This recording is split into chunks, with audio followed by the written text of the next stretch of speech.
Até mais. Obrigada.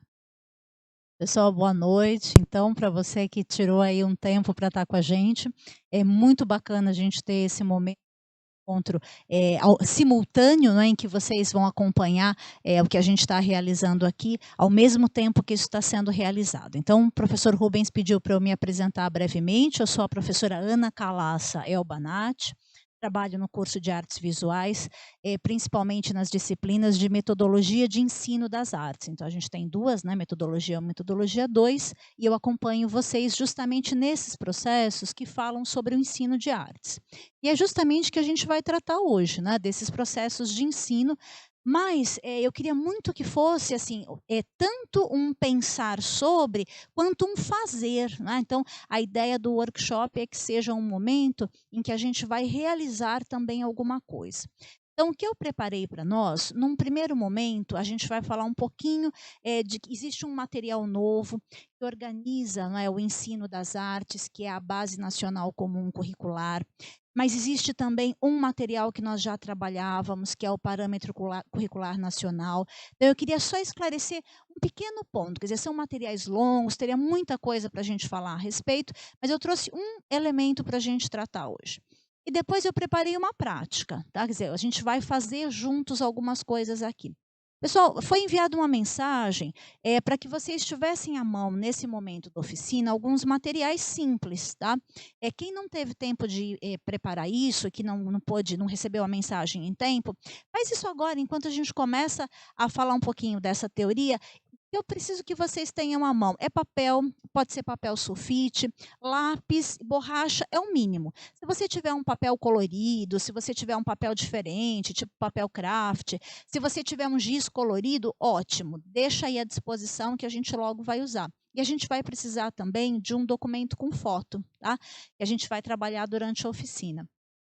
Se você não tiver o documento com foto, pode usar do celular fazendo uma imagem. A gente vai acompanhar e já vai chegar nessa parte prática. Então, vamos voltar agora. Agora a gente vai para o nosso slide para a gente falar um pouquinho primeiro dessa preparação dessa teoria. Tá bem? Bom, então na primeira imagem do slide que vocês estão vendo, tem aí o título, né, dessa fala, dessa oficina, que é assim: a representação entre a experimentação prática e a reflexão sobre a produção e o momento atual. Então, pelo título, já deu para a gente perceber que a gente vai tratar entre dois pontos, tá? E os nossos objetivos, gente: compreender o ensino da arte segundo a BNCC, que é a Base Nacional Comum Curricular, e o PCN, que é o Curricular Nacional Arte, voltado principalmente para o ensino fundamental. A gente vai enfatizar um pouco a necessidade de uma consciência ou de conscientizar de práticas que desenvolvam a capacidade criadora do estudante numa abordagem da arte, como expressão e conhecimento. E eu já vou explicar isso um pouquinho melhor.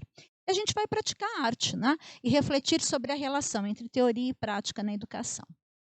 Pessoal, então quando eu digo que a gente vai trabalhar, não é, entre essa experimentação e a prática, é porque nesses materiais, que é a Base Nacional Comum Curricular e o Parâmetro Nacional, há uma diferença de abordagem, tá?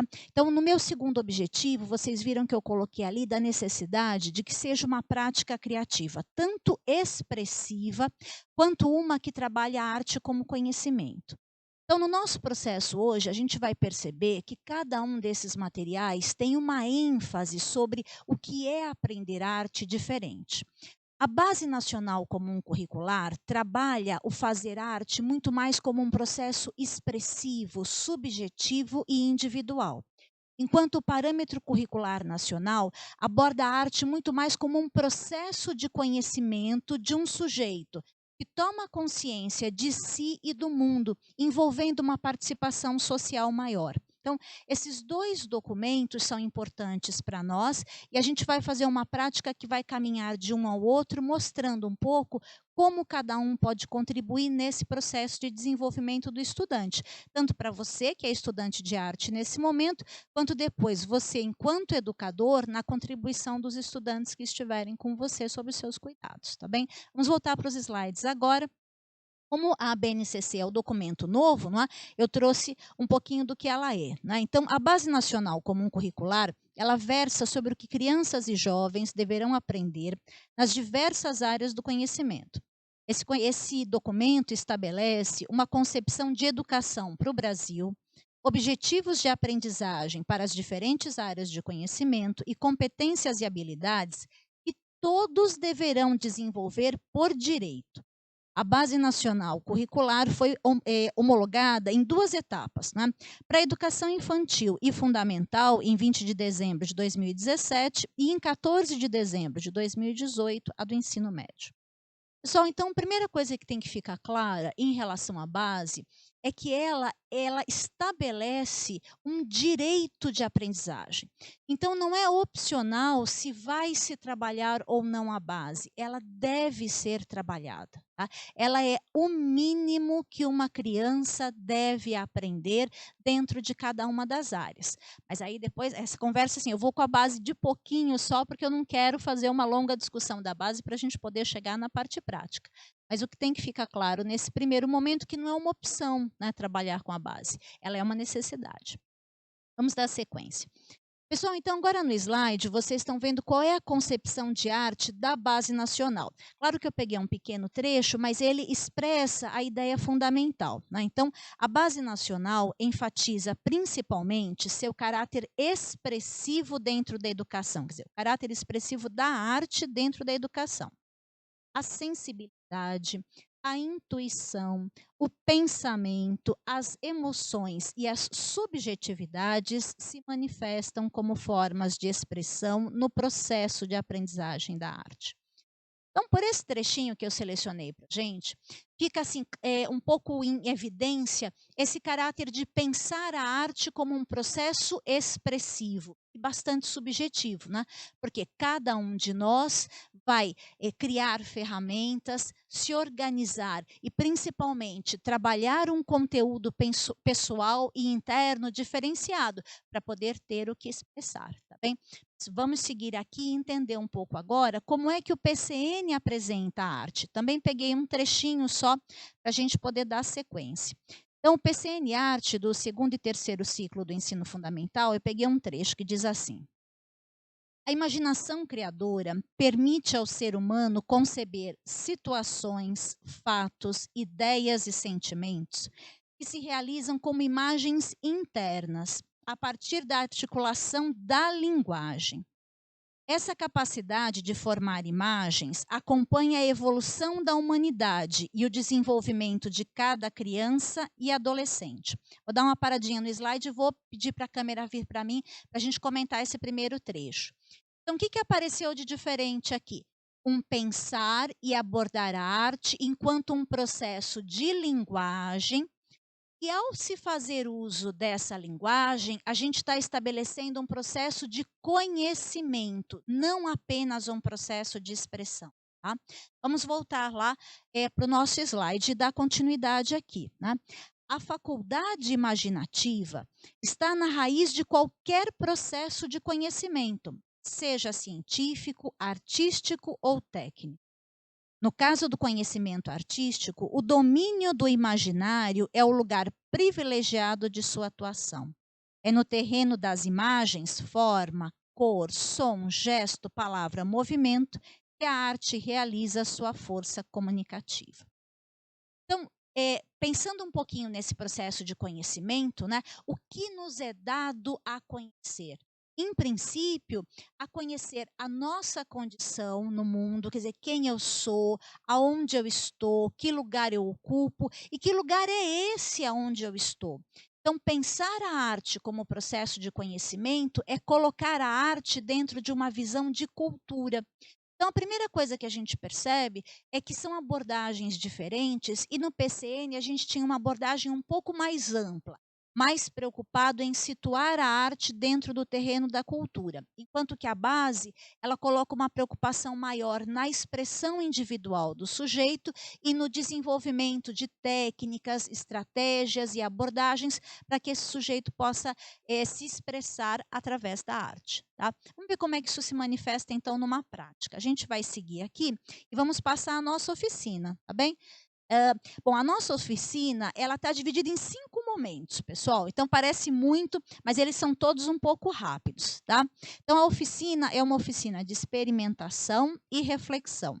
E aí eu deixei aqui só uma listinha de materiais, né, para a gente lembrar o que a gente poderia ter à mão numa situação rápida como essa que a gente vai viver agora. Então, lápis, borracha, giz de cera, lápis de cor, papéis variados. Gente, se não tiver nada, fala, não tem nem sulfite, folha de caderno, papel de rascunho, não tem problema. Nesse momento está valendo tudo. Se tiver um espelhinho pequeno que a gente vai precisar e a carteira de identidade ou de motorista aí com uma foto, tá bom? Pessoal, então, num primeiro momento, a gente vai fazer um trabalho assim, que a gente chama de sequência didática. O que é uma sequência didática? É quando o professor estabelece um conjunto de ações encadeadas, mas ele tem uma qualidade específica. A cada ação, o nível de dificuldade vai aumentando um pouco, quer dizer, eu vou avançando com os meus estudantes em direção a um objetivo que está lá no final. Mas cada ação que eu for construindo com vocês vai colaborar para esse objetivo que eu quero chegar com vocês lá no final. E eu espero que ao final do nosso percurso você perceba claramente qual foi o objetivo que a gente foi trabalhando. Tá bem? Então, agora eu vou passar para o próximo slide. E vou pedir para que você pegue aí o primeiro material. Pode escolher o que você tem aí, né? Em termos de papel, se só tiver folha de rascunho, não tem problema, tá? Veja qual é o lápis que você tem. Giz, vale caneta Bic, tá? Não tem problema. E o que a gente vai fazer agora é que a gente vai desenhar, grafar linhas, sem olhar para o papel. Eu vou falar essa sequência, né, de sensações, sentimentos que você está vendo aqui na tela. E para cada uma delas, você vai tentar fazer gestos, pensando que você pode usar o gesto que você quiser. Você pode usar gestos, né, mais intensos, você pode tracejar a linha, você pode usar linhas paralelas, linhas fortes, linhas leves, linhas longas, linhas curtas. Mas não olhe para o papel. Tente mesmo fechar os olhos. Se você achar assim, não, eu não consigo não olhar para o papel, cobre a mão com uma toalha. Né? Faz um jeito assim de você realmente não estar olhando para o papel enquanto você desenha, tá bem? Pegaram aí o primeiro material, o primeiro pedaço de papel?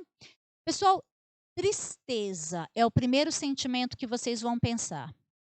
Quando você se sente triste, né, como é que o seu gesto se manifesta diante dessa sensação? Como é que seria o seu gesto? Então, faça aí um conjunto de movimentos, não olha para o papel, fecha os olhos se for preciso. A gente vai mudar agora, pense em gratidão, né? Pense em alguma situação na sua vida em que você se sentiu profundamente grato por uma situação, por alguém. Que gesto você faria? Como é que seria essa linha que você vai traçar pensando, sentindo, né, essa sensação de gratidão? E se ao invés de gratidão, o sentimento fosse alegria, seria diferente? A linha que você traçaria para alegria seria diferente da linha de gratidão? Como é que ela seria? Né? Não tenta racionalizar, deixa a mão agir um pouco assim sob a sua própria vontade. Quer dizer, é muito mais um exercício de impulso do que um exercício de intelecto. E raiva, né? Quando você sente raiva, já sentiu raiva? Todo mundo já sentiu raiva de verdade uma vez na vida, né? Como é que você grafaria diante de um sentimento de raiva? E medo. Né? Medo e raiva são diferentes, né? O gesto seria igual ou seria diferente? Diferente como? Né? Como é que você grafaria esse medo? Amor, né? Já que a gente está falando de sentimentos, e o amor? Será que tem uma linha que me diz do amor? Que me diz desse sentimento, desse acolhimento do amor, desse aconchego, essa situação de se sentir amado, né? Todo mundo já se sentiu amado, aquele abraço que faz você se sentir amado. Como é que seria uma linha que dá vazão a esse sentimento? Gente, frustração, hein? Frustração talvez seja o que a gente mais sente, né? No dia a dia, são as coisas que vão. Você planeja e não dá. E como é que a gente poderia manifestar, enquanto traço, enquanto linha, esse sentimento de frustração? de esperança, né? Esperança é uma palavra tão linda que vem lá da mitologia, não é? A última coisa que ficou dentro da caixa de Pandora, depois que todos os males saíram, a esperança fica como um presente, né? Ou como, né, um presente, um cavalo de Troia ou um presente, né?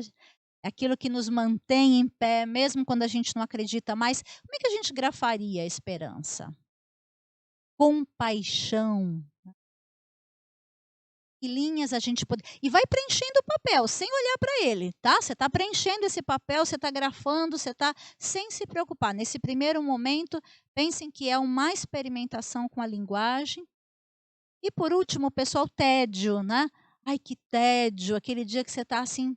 Como é que seria isso? Como é que a gente expressaria essa relação de tédio com linhas? Aí eu vou pedir para vir para mim um pouquinho aqui a câmera. Então, pessoal, nesse primeiro momento, o que a gente está fazendo? A gente está buscando uma expressão gráfica, onde a linguagem da arte está sendo trabalhada para a gente chegar a um resultado gráfico que a gente chama de sintaxe visual. A sintaxe visual é o conjunto de todas as possibilidades de linha, ponto, traço, plano que a gente tem para usar para expressão. Ela não é a expressão em si, mas é como se fosse o nosso alfabeto, tá? E aí, indo para o slide, eu vou mostrar aqui um que eu fiz, pensando em tudo isso que eu propus para vocês, né? E a Thelma, que é a nossa professora também, que está aqui com a gente, também fez, tá? Enquanto vocês estavam fazendo, a Thelma também fez. Vou pedir para passarem também aqui para mostrar um pouco como a Thelma, enquanto, né, vocês fizeram, a Thelma também fez. O professor Rubens também fez? Ele fala, não deu tempo. Tá? Pessoal, e aí, voltando aqui para o slide, né? Vamos voltar aqui para o slide e ver como eu tenho, né, um conjunto muito variado de linhas longas, curtas, paralelas, entrecruzadas, tracejadas, pontos. Tudo bem, mas para a gente entender, agora eu vou pedir para voltar para a minha câmera. Pessoal, para a gente entender como a sintaxe visual funciona e como ela é diferente da sintaxe gramatical, eu vou mostrar para vocês agora na sequência frases e um poema que usa palavras dessas frases. E vamos ver como que na linguagem escrita e oral isso acontece. Tá? Então, as frases são muito simples. Ó. O espelho do banheiro se quebrou. Quem fica com dúvida que o que quebrou foi a pia? O espelho é o espelho. Eu posso até pensar se o espelho é curvo, se o espelho é quadrado, retangular, mas o espelho é o espelho. O copo sobre a mesa está vazio. Tá? Eu posso pensar em tipos de copo, mas vazio no copo significa que ele, né, não tem nada dentro. Quer dizer, eu não tenho pensamentos subjetivos com relação a isso. Eu posso pensar em formatos de copo alto, copo americano, copo largo, mas copo é copo. E vazio é vazio. Gosto de chocolate meio amargo. Tá? Você vai pensar num tipo de chocolate, você pode até variar a marca do chocolate, qual que você conhece, mas o amargo do chocolate é um sabor que você tem em mente. Agora, vejam o que acontece quando eu passo de uma sintaxe cotidiana da língua, né, para o poema. Eu trouxe um poema super simples da Cecília Meirelles, que talvez muitos de vocês conheçam, onde essas palavras vão aparecer. E se chama Retrato, e é perfeito para nós, porque tem tudo a ver com o nosso tema. Né? Eu não tinha este rosto de hoje, assim calmo, assim triste, assim magro, nem estes olhos tão vazios, nem o lábio amargo. Eu não tinha estas mãos sem força, tão paradas e frias e mortas. Eu não tinha este coração que nem se mostra. Eu não dei por esta mudança tão simples, tão certa, tão fácil. Em que espelho ficou perdida a mente? Pessoal, então, vindo um pouco para mim, vejam como foi diferente no momento em que a gente pegou essas mesmas palavras, né, de repente vazio, né, o olhar vazio e copo vazio, quer dizer, quando eu penso em olhar vazio, como esse olhar vazio pode se manifestar? Não é de infinitas maneiras. Então, a sintaxe, quando a gente vai para o campo do poético, mesmo que eu tenha, que eu denote alguma coisa, ele se abre para inúmeras conotações, isto é, se abre para inúmeros significados. Quando ela fala, né, em que espelho eu perdi a minha face, ninguém perde a face no espelho, ninguém esquece a face no espelho, né? Mas o espelho ali ganha uma outra conotação, tudo bem, pessoal? Então agora a gente vai voltar para o slide anterior, que é aquele slide das linhas, né? Vou pedir para o pessoal voltar para o slide das linhas. Esse mesmo, gente. Então, o que a gente está vendo aqui? Vejam, vocês conseguem perceber claramente as linhas que foram feitas com suavidade? E aquelas que foram feitas com muita força, não é? Agora, eu consigo dizer exatamente qual é de raiva, qual é de tristeza, qual é de frustração, qual é de tédio? Não. Tá?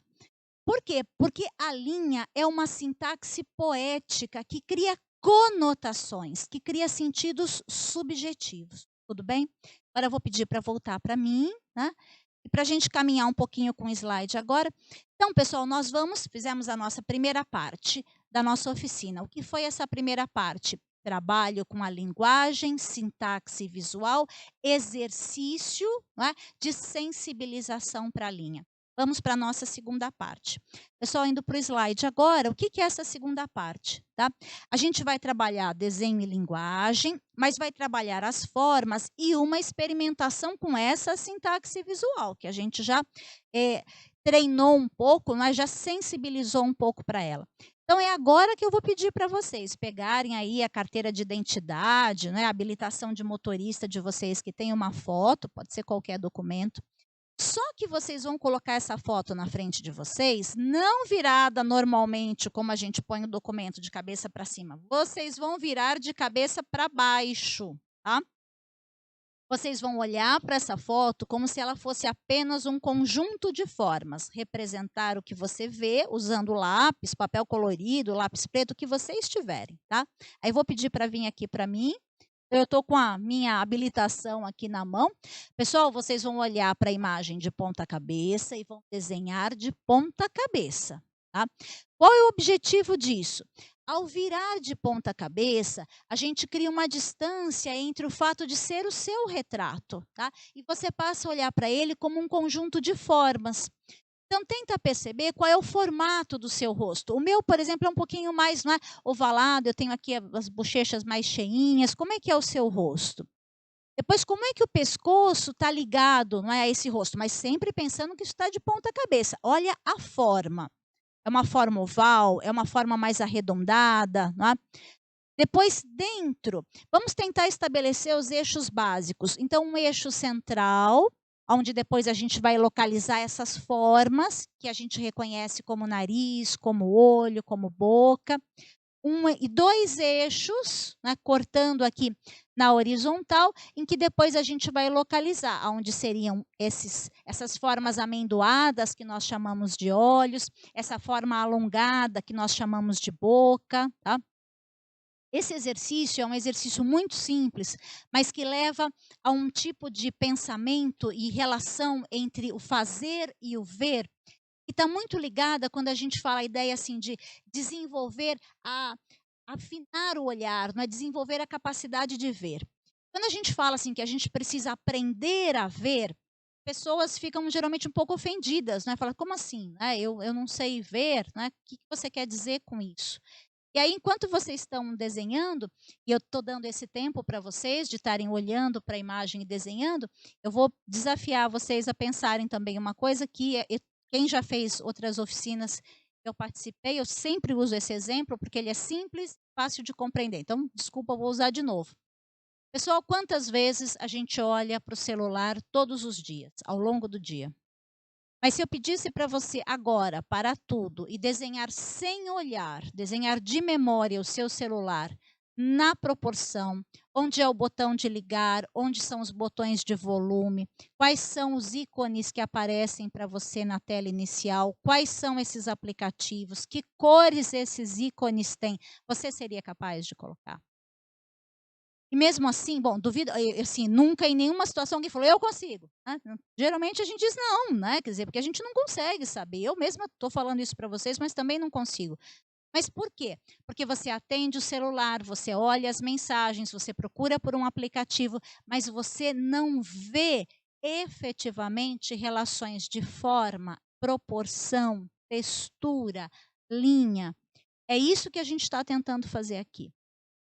Deixar de olhar para o rosto pensando assim, é o meu rosto, estou bem, não estou bem. Essa foto, ninguém fica bem na foto da habilitação, né?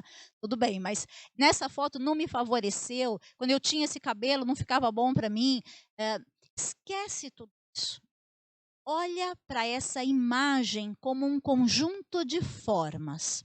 E a partir dessas formas, tenta trazer para o papel, pensando naquela sintaxe visual, naquele conjunto de linhas que a gente tem. Você tem toda uma gama de linhas mais suaves, mais intensas, mais longas, mais curtas, entrecortadas, pontuadas, que você pode usar para representar esse rosto.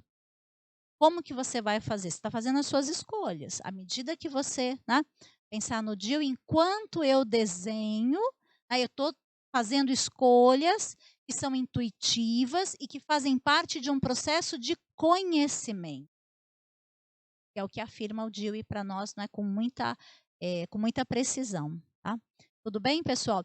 Pessoal, eu não vou dar um tempo grande para essas práticas agora. O fórum vai ficar aberto. É lá no fórum que vocês vão postar tudo isso que a gente produzir durante a oficina. Então, eu vou dar sequência. Vocês podem usar o final de semana para refazer as atividades e postar lá no fórum. Ele vai ficar aberto. Depois o professor Rubens vai frisar aqui para a gente até quando vocês podem participar e gerar o certificado para ter o certificado, tá bom? Mas o fórum vai ficar aberto. Então, vocês podem depois refazer com calma as atividades. Nesse momento, a gente vai experienciar. Já está lá no fórum esse material visual que a gente está usando aqui. Então, você pode baixar, você tem lá a sequência de exercícios, tá bom? Todo o material está à tua disposição para você poder dar continuidade ao trabalho e para que você exercite realmente essa prática, tá? Então, vamos voltar aqui para o slide. E a gente vai para o próximo desenho, tá bom? Então, esse a gente vai dar uma parada, seja onde for que você conseguiu chegar com ele. Antes da gente ir para o próximo desenho, a Thelma está trabalhando aqui com a gente. Thelma, consegue mostrar para a gente aqui o que foi feito? Tá? Professor Rubens também. Pode desvirar agora, Thelma. Não, esse como foi feito e depois como ele vai ficar. Tá? Pode desvirar para eles verem. Tá? Gente, tem uma coisa que acontece muito, que as pessoas às vezes se surpreendem, que às vezes esse desenho que você faz de ponta cabeça é o melhor do conjunto, é o que sai mais interessante desse primeiro conjunto, tá? E agora vamos voltar para o slide, pessoal. Então a gente vai fazer mais 2 desenhos, então com o papel que vocês tiverem à mão, com o material que vocês puderem usar. Ainda usando essa foto, vocês vão desenhar esse autorretrato, mas vocês só vão olhar para a fotografia, sem olhar para o papel. Vocês podem tracejar para cima, para baixo, com força, com leveza, buscando os espaços. Usem dessa sintaxe linear que vocês já exercitaram, mas não olhem para o papel. Olhem para a imagem. Então, por que a gente está fazendo isso? Para que vocês percebam como esse grafar cego, né, esse grafar no escuro, vai gerar depois um conjunto de linhas muito variado e uma forma com expressões muito dinâmicas que normalmente a gente não aceita fazer. Né? Isso é exercício, isso não é trabalho final. Tá? Isso é exercício para a gente entender o que a expressão pode nos dar. Aí eu vou ver aqui se a Thelma... Vamos ver como é que tá, porque aí eu sei mais ou menos como vocês estão também. O bacana da Thelma tá nos auxiliando aqui, tá também desenhando, é que eu tenho uma ideia mais ou menos de como vocês também estão procedendo aí. Esse é o que sai, né, geralmente com mais variedades expressivas aí, porque justamente como a gente não está olhando, esse mover do traço sobre o papel é muito sensorial, né? As distâncias, de onde está o olho, de onde está a boca, de onde está o nariz, se está dentro ou se está fora do espaço que foi cercado para ser o rosto, né? Então tudo isso nos diz um pouco dessa relação muito mais sensorial com o desenho do que visual, tá. E aí a Thelma terminou, eu vou pedir para a gente mostrar o desenho dela, tá, e vou pedir a vocês que também deem uma parada, né, nesse momento. Perceberam como, olha, como a sensação da gente é diferente, né, quando a gente está trabalhando com essa sensação do tato, do movimento, do que quando a gente está trabalhando com a sensação visual, tá. Pessoal, então voltando para mim aqui, vamos para o terceiro desenho. Pessoal, está acelerado? Tá, desculpem, mas saibam que todo esse material vai ficar lá, já está, na verdade, para vocês, e precisa ser assim para que a gente possa completar uma sequência didática, tá? Então, vocês viram que a gente foi do mais simples, rabiscar, grafar, sentir, para um pouquinho mais complexo. O que foi? Foi observar e desenhar. Vamos para um terceiro desenho ainda desse conjunto. Tá? O que a gente vai fazer agora? Tentem trocar de material. Se vocês puderem, se vocês tiverem à disposição algum outro material, um material colorido, um lápis mais macio ou mais duro. Tá? Agora, vocês vão olhar para a fotografia, tá? E para o papel. Mas vocês vão desenhar sem tirar o lápis do papel. Depois que encostou o lápis no papel, não tira mais. Você pode ir para frente, para trás, para o lado, para cima, circular, passar em cima da mesma linha, mas você não vai tirar o lápis do papel mais. Tá? E aí você pode olhar, tudo bem, tá? Pode olhar para a foto, pode olhar para o papel. E explorem essa sintaxe visual. Se eu estou traçando, se eu estou voltando com a linha, né, no mesmo lugar, como é que eu vou voltar? Eu vou enfatizar alguma coisa? Eu vou fazer uma linha mais forte, uma linha mais fraca, uma linha mais suave, não é? Com o lápis mais de lado, mais em pé. Experimentem, esse é um momento de experimentação. O que está importando aqui é menos o resultado final, não é? O produto, e muito mais vivenciar esse processo. Então, estou vendo aqui como é que está a nossa companheira Thelma aqui, que está... Ela está fazendo, enquanto ela está fazendo, eu vou aqui conversando com vocês, porque eu estou vendo a Thelma, eu sei mais ou menos o tempo de vocês, para deixar que vocês, pelo menos, né, consigam sintetizar, né, pensando aí nas partes mais necessárias de estrutura da cabeça, colocar os elementos aí de olho, boca, nariz, para a gente poder ter uma imagem.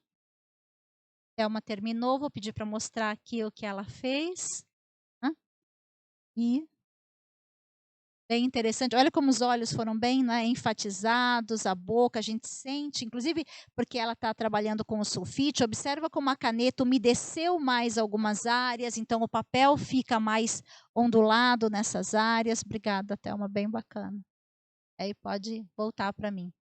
Então, pessoal, vejam que a gente está indo, não é, em atividades vão crescendo em complexidade. Mas até agora a gente só está experimentando. Mas tudo isso faz parte do processo de expressão. Tudo isso está previsto na Base Nacional Comum Curricular, quer dizer, que eu desenvolva processos expressivos, trabalhando a linguagem. Mas vamos seguir aqui, dar continuidade. Eu só queria mostrar para vocês, que é uma coisa que vocês têm dúvida, assim, bom, mas eu posso trabalhar isso com crianças, né? Como que eu poderia adaptar essa atividade para as crianças? Então, eu trouxe aqui é uma ampliação em A4 de foto 3x4 de uma criança. E aí, o que eu fiz para que essa criança pudesse passar pelo mesmo processo que vocês passaram, tá? Eu peguei esse papel sulfite e enfatizei os traços principais do rosto. E aí, coloquei de ponta cabeça e essa criança passou pelo mesmo processo. Mas quando a gente está trabalhando, geralmente com quinta série, por exemplo, eles que quinto ano, sexto ano, né, que é o que principalmente a gente começa a trabalhar no ensino fundamental, eles têm uma necessidade maior de realismo. Então, olha o que eu já fiz na imagem ao lado. Né? Eu tracei as linhas principais, os meridianos, para ajudar essa criança a localizar aonde seriam as partes principais do rosto para que ela pudesse desenhar. Vou pedir para a gente ir para o próximo slide e a gente vai ver o que a criança fez. Né? Olhem aqui. Tá? Então, o primeiro, que é eu acho um autorretrato excelente, ele fez de ponta cabeça, tá? Vendo aquela imagem que vocês viram que está reforçada. O segundo é o que ele fez sem olhar para o papel, e vou pedir para ir para o próximo slide, onde esse terceiro é o que ele fez sem tirar o lápis do papel, e o último é uma adaptação quando a gente vai trabalhar com crianças que não têm experiência com desenho, e tem até uma resistência. A gente pode deitar as crianças num papel, traçar o contorno da cabeça e fazer as atividades com elas trabalhando apenas a parte interna, olhos, boca e nariz, já com o espaço da cabeça delimitado, como vocês estão vendo aqui, que auxilia bastante para a gente começar um trabalho, iniciar, né, quebrar um pouco a barreira do desenho, que muitas vezes, quando a gente convida a desenhar, a primeira coisa que a gente escuta é assim: eu não sei desenhar. Né? A criança também manifesta o que muitas vezes vocês também manifestam. Vamos para o próximo slide, né? E aí a gente vai falar assim: olha, então o que eu faço? Fiz uma produção como essa, e agora? Né? Agora é o momento de observar essa produção. Né? O que a gente pode pensar das dificuldades e das soluções encontradas em cada caso? Em qual das imagens, e aí você olha um pouquinho para o que você produziu, você se sente mais presente ou melhor representada, representado? Né? Como é que essas observações podem gerar novas produções? E aí pedir para vir um pouquinho para mim. Então, é um momento da apreciação. Então, apreciar não é só apreciar artistas importantes, internacionais, nacionais, mas é apreciar a própria produção do estudante. Nesse momento, você é o estudante, mas você, como educador, né, com os seus estudantes. É o momento em que a gente olha, e aí o professor, diante daquilo que ele vê que foi produzido, vai repensar os caminhos. No caso, eu não tinha esse tempo, nós vamos ter que fazer tudo, né, nessa noite. Então, eu pensei já uma atividade. Então, eu, como professora, venho e vou propor a você uma continuidade. Então, a gente veio do exercício da sintaxe, para o uso da linguagem para o autorretrato, trabalhando formas e expressão. E agora vamos para uma outra atividade. Vou pedir para ir aqui. Né? Então, parte 3, né? Uma proposta de criação. Então, o que vão fazer agora? Vocês não farão nesse momento, vocês vão fazer e depois postar lá no fórum. Vocês vão criar um autorretrato integrando fotografia e desenho. Então, podem ser esses desenhos que vocês acabaram de fazer, podem ser desenhos que vocês ainda vão querer fazer, tá? E aí vocês vão tirar uma foto, um selfie, né, que agora é a palavra que a gente usa para o autorretrato na fotografia, aonde vai estar você ou partes de você e esses desenhos. Pessoal, e aí eu trouxe um artista para mostrar mais como um estímulo para vocês, né? Então, peguei um trechinho aí do trabalho que fala dele, né? Quando o assunto é exprimir ideias, o francês Sébastien Delgrosso não faz restrição ao tipo de arte. Chegou um dia que nem desenho nem fotografia eram suficientes para transformar suas ideias, e aí surgiram 2 de suas séries, né? Em que ele mistura traços a lápis e imagem captada pela câmera da mesma obra, e a gente vai ver algumas imagens dessas obras que chamam-se Desejo de Existência. Eu vou pedir para dar sequência. Então, aqui, uma imagem que é um misto, né, de fotografia com desenho do Sebastião Del Grosso. Vamos seguir aqui, ver mais uma imagem em que ele faz essa mistura entre desenho e fotografia. E tem uma terceira em que ele faz uma homenagem ao Escher, né? Ele simula as mãos do Escher. Então, aí eu vou pedir para vir para mim, mas vou pedir emprestado aqui um dos desenhos da Thelma.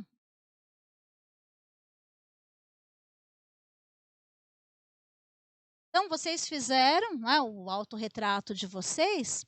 E aí, o que a gente pode estar fazendo? A gente pode cortar esse autorretrato, ele pode estar com você, ele pode estar sobre o seu rosto. Você pode ter muitos desenhos em torno de você. Eu posso ter uma parte minha junto com o meu retrato. Gente, eu não sei como vocês vão resolver isso. Eu, como professora, estou dando um impulso, um start. Eu estou pedindo a você que pense numa relação entre fotografia e desenho. Tá?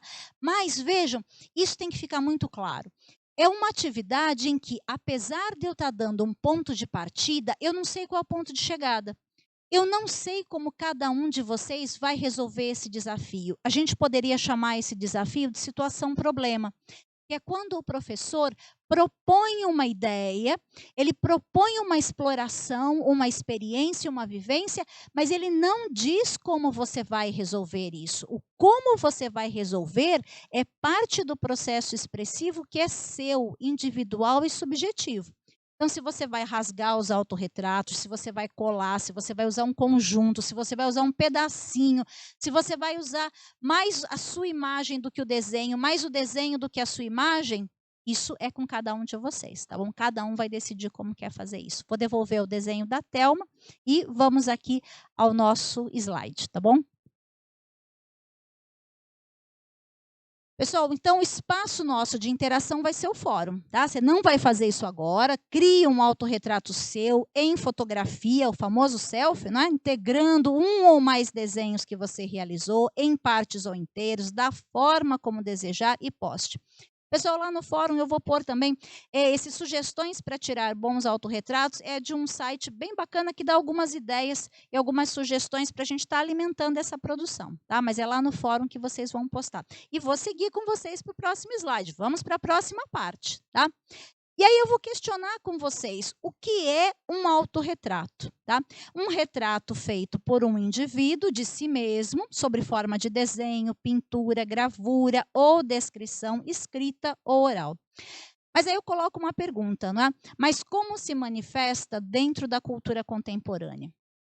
E aí vindo para mim, pessoal, então o que a gente está fazendo agora, não é? Então nós já pensamos no que é a sintaxe, exercitamos essa sintaxe, passamos a um exercício da linguagem com a exploração do autorretrato, a partir de uma sequência trabalhando as formas.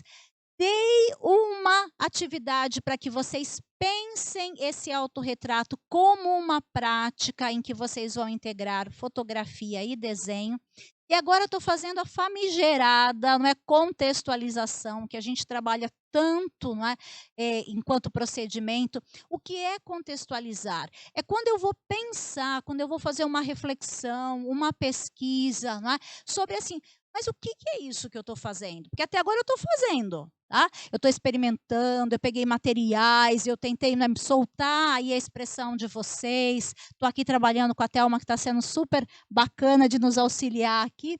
Mas até agora a gente não fez um processo reflexivo. É porque eu não consigo ver o que vocês estão produzindo agora, também não pude fazer um processo de reflexivo com as imagens de vocês, tá? Então a gente vai passar uma contextualização. Vamos para a primeira imagem aqui. Então o que eu trouxe? Aí, eu, enquanto professora, fiz uma seleção de tudo que eu poderia trazer. Eu trouxe uma coisa mais recente, tá? E uma coisa assim um pouco polêmica, que é a Cindy Sherman, que a partir dos anos 70 passa a usar o autorretrato como uma forma de falar um pouco da condição da mulher na sociedade. E aí, especificamente esse que está aqui, é um dos que ela fica assim muito famosa, em que ela pega obras de arte super consagradas dos grandes mestres e ela se coloca como personagem dessa obra. Então, ela cria todo um cenário para que ela seja esse personagem e faz esse autorretrato. Eu vou ficar ainda aqui, vou seguir para os slides aqui, vou seguir para a próxima imagem. Olha o que ela está fazendo hoje, gente. Ela é uma senhora de 65 anos, ela tem um Twitter super movimentado, em que ela continua trabalhando esses limites do autorretrato, agora usando os aplicativos, usando, né, tudo que pode ser usado em termos de lançar mão para deformar a imagem, para brincar com essa imagem, para questionar essa imagem. E o Twitter dela, pessoal, ela é só entrar e pedir para ser aceito. Ela aceita porque é um trabalho artístico que ela coloca como público, super divertido, acho que vale a pena vocês conhecerem. E agora a gente está vendo aqui duas artistas com duas propostas aqui de autorretrato. Uma é a Lígia Torres, o outro a Rebeca Francoff, para a gente pensar um pouquinho a questão do autorretrato hoje. Pessoal, então, desde os anos 70, a gente passou por um processo, historicamente, em que a fotografia reivindica ser arte e, por sua vez, os artistas reivindicam que a técnica fotográfica possa ser usada como procedimento artístico.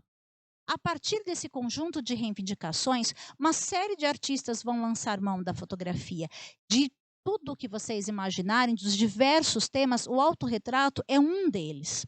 À medida que a tecnologia para a fotografia avançou com os celulares, isso se tornou algo, né, quase corriqueiro, quase constante, quase parte do cotidiano, o autorretrato ganhou outras conotações, inclusive o contra-autorretrato, que é o que a gente vai ver agora. Vamos voltar aqui para as imagens, passar para o próximo. Bom, essa é uma artista super interessante, que é a Stephanie Leif. Ela faz, não é, o contra-autorretrato. Ela vai em pontos turísticos, ela se joga no chão como se ela estivesse morta, tá? E ela faz um autorretrato né, criticando um pouco essa maneira como a gente tem lidado, né, com essa relação da imagem, que é essa maneira assim que você está no lugar e você deixa de olhar o lugar para fazer uma imagem sua naquele lugar. Então, voltando para mim, a gente fez nesse momento o quê, pessoal? Um pequeno panorama de problemáticas do autorretrato na contemporaneidade. Quer dizer, como é que essa facilitação do uso da fotografia e do selfie traz uma série de novas questões para a gente pensar. Agora a gente vai voltar para os slides para ver historicamente, pontualmente, alguns autorretratos na história. Tá? Bom, então eu escolhi primeiro dois em que as duas artistas, duas mulheres, se colocam perfeitamente de frente nesse autorretrato, nos olhando diretamente nos olhos, elas devolvem o nosso olhar. E é bem interessante confrontar esses dois autorretratos, porque enquanto a Frida Kahlo, né, se cerca de outros elementos, animais, um colar de espinhos, um pássaro, flores, vegetação, a Tarsila do Amaral retira tudo. Né? Ela deixa o azul no fundo, o vermelho do mantô. Mas como cada uma delas, à sua maneira, cria um gesto, uma maneira de se comunicar. Olhem a mão da Tarsila, como ela coloca, né, no mantô, como ela retira o cabelo, e a Frida faz exatamente o contrário, enfatiza o traçado do cabelo. Vamos para a próxima imagem? Aqui dois autorretratos em que os artistas se apresentam enquanto artistas, tá? Um trabalho da Sofonisba, que é do século XVI, né, uma artista mulher do século XVI, que já é interessante por si só. E aí percebam como ela se coloca de perfil, como ela enquadra o quadro que ela está pintando dentro do autorretrato dela. Quer dizer, é importante ser reconhecida enquanto artista. E do lado o Picasso, que também se coloca como artista, mas da tela branca, quer dizer, do processo, né? Do trabalho que está em processo.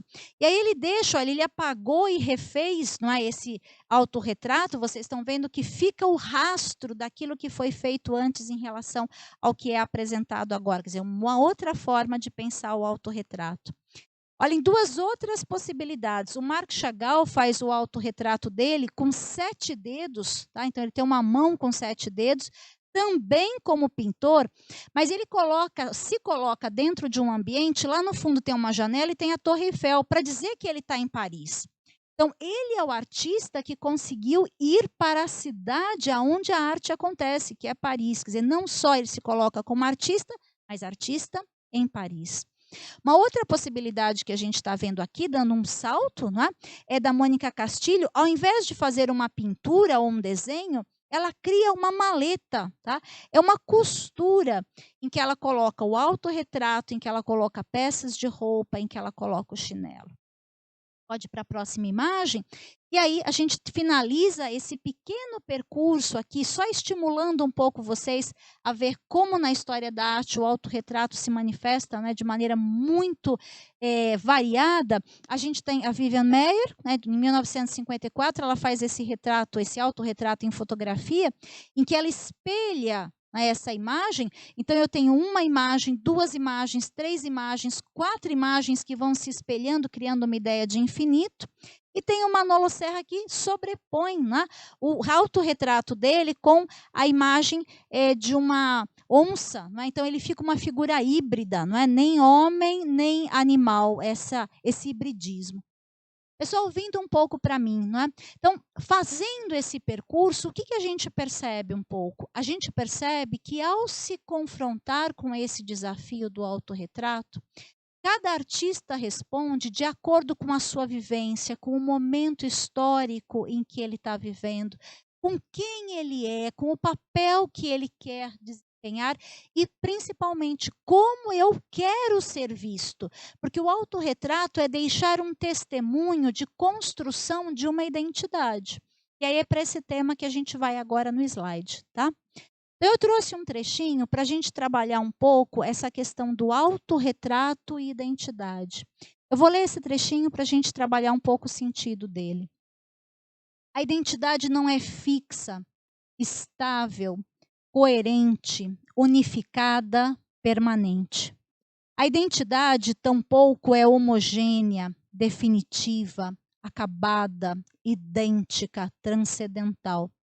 A identidade é uma construção, um efeito, um processo de produção, uma relação, um ato performativo. A identidade é instável, contraditória, fragmentada, inconsistente, inacabada. Tá? Então, esse trecho é um trecho do Nelson Silva, de um trabalho dele que foi publicado aqui nos Estudos Afroasiáticos, que é uma revista. Pessoal, vindo um pouco para mim. Bom, feito esse processo, e finalizando esse processo com essa reflexão sobre o que é o autorretrato, como ele se coloca como construção da identidade. E aí eu poderia conversar ainda um pouquinho com vocês sobre essa questão da identidade e lançar um pequeno desafio que é assim: pensem em vocês hoje. Como vocês estarão daqui 10 anos? Né? Você vai estar igual, semelhante, o seu rosto, seu corpo, como você está hoje? Em termos de pensamento, você acha que daqui 10 anos você vai pensar a sua vida, as suas experiências, suas relações do mesmo jeito que você pensa? E 10 anos atrás, né, como é que era o teu corpo, o teu rosto? Era igual ele é hoje? Você pensava a vida, você, o teu lugar, o que você quer do mesmo jeito que você pensa hoje? Você pode dizer que você se conhece? Que você está mudando o tempo todo? A gente pode dizer: "Não, eu me conheço, eu sou a Ana", né. Então, identidade está sendo entendido nesse processo que a gente está trabalhando como esse constante apreender-se. Quem eu sou hoje, quem eu sou agora. Nesse momento eu sou a Ana, professora, que está aqui falando com você. Daqui a pouco eu vou para minha casa, eu sou a Ana, mãe, esposa, filha, é minha mãe que está lá. São os papéis que a gente desempenha. Então, pensar identidade é nos pensar no mundo. Gente, fazendo esse processo, eu cumpri com a BNCC, mas eu não cumpri ainda com o PCN. Vocês vão dizer, mas como assim? O que o PCN tem, né, e a BNCC não contempla totalmente? O PCN nos desafia a pensar ações e práticas, e depois que eu faço uma reflexão como essa que a gente fez agora, de pensar assim quem eu sou, qual é o meu lugar no mundo, que eu retorne para uma prática, que eu consiga desafiar você a dizer assim, bom, mas e agora? Com isso que você sentiu, com essa experiência que você passou. Então tem uma última prática para a gente fazer, lembrando que essas práticas vocês vão colocar para mim lá no fórum. Estou aguardando super ansiosa a participação de vocês lá, tá? Colocando as imagens, escrevendo como vocês sentiram, o que é que vocês perceberam dessas práticas. E aí vamos para o slide aqui, que é a parte final, né? Que é essa reflexão sobre a relação da produção com o momento atual. Agora ficou claro o nosso título, né? A gente foi lá da experimentação até essa reflexão. E agora eu deixo completamente na tua mão tomar as decisões. Como você gostaria de se ver representado? Como você gostaria que as pessoas o a vissem? Como você representaria isso? Com desenho, com fotografia, com performance, com videoarte, com livro de artista, com outro, né? E eu não consegui pensar aqui nesse momento. Você se representaria como artista? Que técnica e cores você escolheria? Que acessórios você colocaria? Nós vimos naquele pequeno percurso, né, como uns retiram, outros colocam acessórios. E você? Você se representaria como professor ou professora? Que professor ou professora você seria? Como você mostraria isso através do desenho, da performance, da videoarte, do livro de artista, da fotografia? Tá? E aí, indo para o nosso último slide. Então, esse é o nosso último desenho, né? Como você se representaria? Como construiria a sua identidade nesse momento da sua história pessoal? E é lá no fórum que você vai postar. Eu vou pedir para vir para mim. Então, por que que é diferente? Porque quando a gente chega nesse ponto em que eu transfiro para um processo em que o estudante vai tomar suas decisões, vai tomar todas as suas decisões sobre técnica, sobre forma, sobre expressão, sobre tamanho, sobre cor, sobre textura, aí sim eu estou definitivamente trabalhando arte como conhecimento. Porque quando essa autonomia chega até o estudante, em que ele vai lançar mão de tudo que ele aprendeu nesse percurso, de todas as influências que ele recebeu na sala de aula e fora dela, de tudo que ele é, para poder construir uma obra, para poder construir um processo, para poder construir um pequeno caminho, né, é um momento em que efetivamente a gente está trabalhando arte como conhecimento. Pessoal, eu espero que tenha ficado claro para vocês a diferença entre eu trabalhar arte como expressão, onde eu posso estar apenas experimentando, e quando eu efetivamente vou trabalhando um processo de reflexão e chego até o momento em que eu trabalho arte como conhecimento. Então, o apelo, não é, é que para diante da BNCC e da necessidade de que ela seja implantada, o PCN Arte, tanto do ensino fundamental quanto do ensino médio e até mesmo do referencial da educação infantil, para quem vem aí da área da pedagogia, não seja esquecido. Ele é fruto de um processo onde a arte tinha alcançado um status de conhecimento que a gente não quer perder de forma alguma. Arte é expressão, é comunicação, mas é um processo cognitivo de conhecimento, tá bem? Espero que vocês tenham gostado e estou aguardando vocês lá no fórum, tá bem, pessoal? Vou passar aqui